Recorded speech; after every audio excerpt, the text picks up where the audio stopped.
አብይ አህመድ የሚባለው ሰውዬ እባክህ ከኢትዮጵያ አናት ላይ ውረድ። ሰላም ጤና ይስጥልኝ። ተመስገን ገብረ እግዚአብሔር ነኝ። ዛሬ በአዲስ ቪዲዮ ነው የመጣሁት። በጣም የሀገራችን ነገር እንግዲህ እንደምታዩት በጣም ያሳዝናል። አብይ አህመድ የሚባል ሰውዬ በጣም ዲክታተር፣ በእውነት ነው የምነግራችሁ። ያው ተሙ ፖለቲካ አያምርብህም እንዳትሉኝ፣ ይሄ ፖለቲካ አይደለም። ፖለቲካ ሳይሆን በቃ ይሄ ምንድነው የሚባለው የሰው ልጅ የመጨረሻ ደረጃ ላይ ሲደርስ ማለት ነው።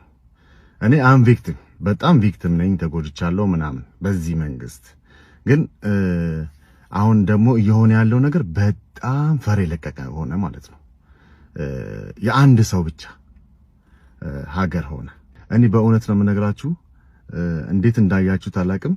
አብይ አህመድ የሚባለው ሰውዬ ኦሮሞ በጣም ጥሩ ጓደኞች አሉኝ፣ እነሱን እንኳን አይወክልም። እና እባክህ ከኢትዮጵያ አናት ላይ ውረድ የሚለውን መልእክት መናገር ፈልጌ ነው።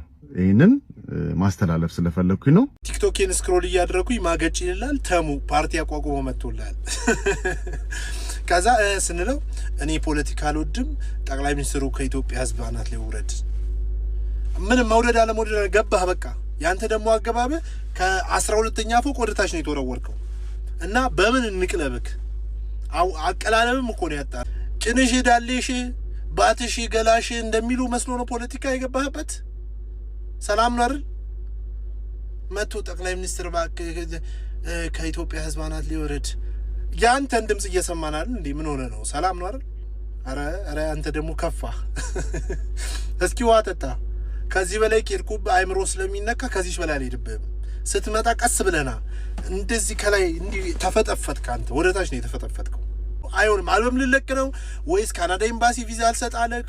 መኖሪያ ፍቃድ አላገኘ? ምንድነው እንደዚህ ነፍስ የተጨንቆ በዚህ አንድ ቀን ፖለቲካ ሳታወራ ከላይ ነው የመጣኸው።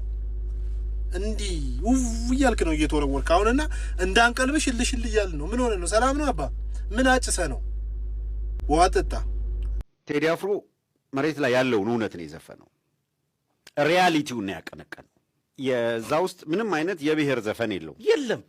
ለምን ወደ አንድ ብሔር ኤክስክሉሲቭሊ መውሰድ ፈለጉ?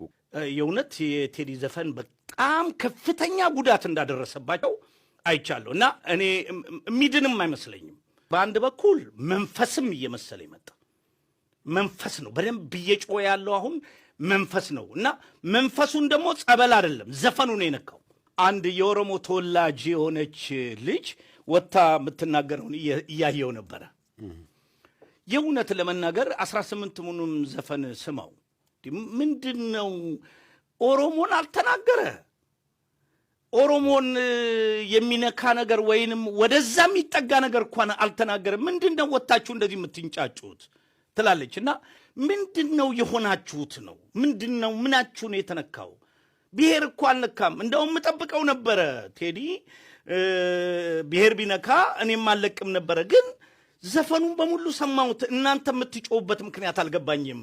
እኔ የገባኝ ስርዓቱ በተለይ አብይ አህመድና በዙሪያው ያሉት ለኦሮሞ ሕዝብ የቆሙ ሳይሆን በኦሮሞ ሕዝብ የሚነግዱ ናቸው።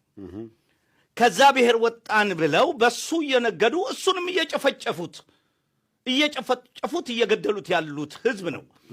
አሁን እየጮው ያሉት ግን ጥቂት ካድሬዎች በተለይ ምንም ያልነበራቸው አዲስ አበባ ላይ ዛሬ የትልቅ ኢንቨስትመንት ባለቤት ትላልቅ ፎቅ ባለቤት አንዳንዶቹ ቪዲዮቹን ብታዩ ማለት ነው መኪናዎቻቸው ውስጥ ቁጭ ብለው እዛ ፎቅ ላይ እየተሽከረከሩ ምናምን ነበረ።